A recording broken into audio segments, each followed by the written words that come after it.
Hello, English 1 students.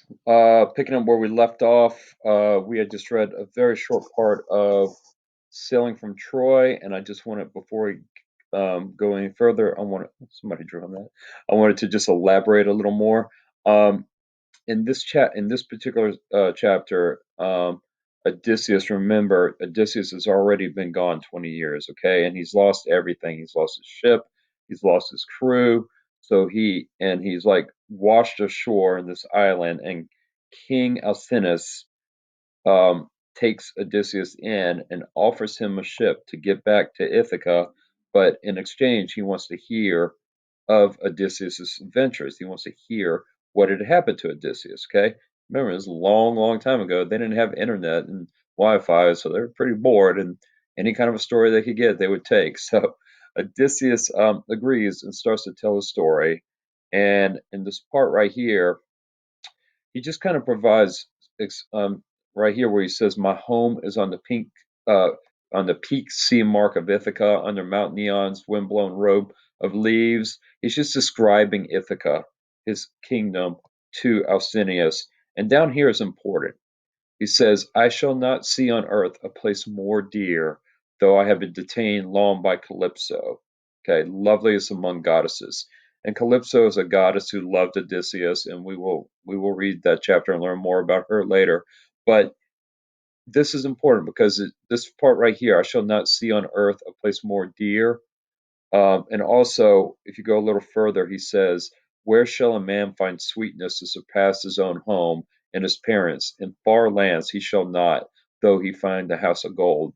So here Odysseus is just really emphasizing how important, how special Ithaca is to him.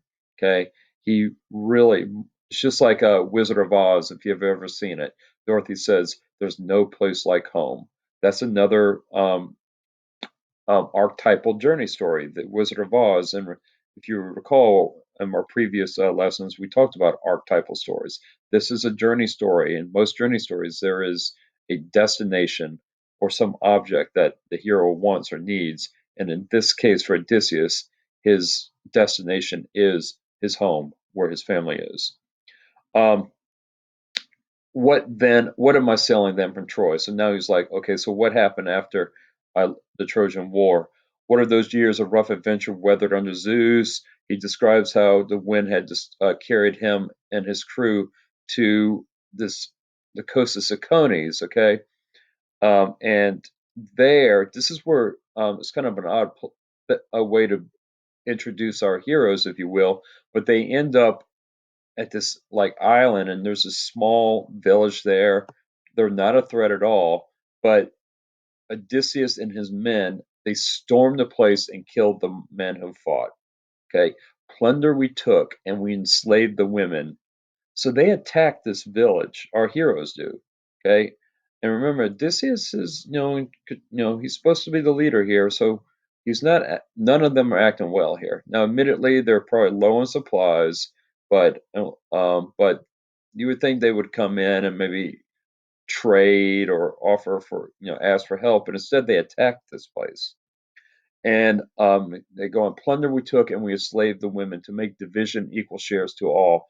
But on that spot I told them, back and quickly, out to sea again. My men were mutinous."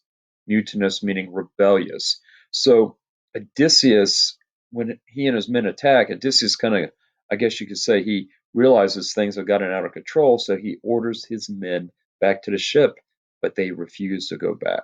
He's lost control of them. He's not really being a good leader here. Fools on stores of wine. Fools on stores of wine. His men are fools on stores of wine. What can you infer about that? They're drunk, seems like. Sheep after sheep, they butchered by the surf and shambling cattle, feasting. Okay, so they're just like killing the cattle, killing the sheep. But then fugitives went inland, running back to call arms to the main forces of Cicones. So this army, some fugitives, some people from the village run off and get help from the nearby army, the Cicones army. And the Cicones army are trained to fight on horseback.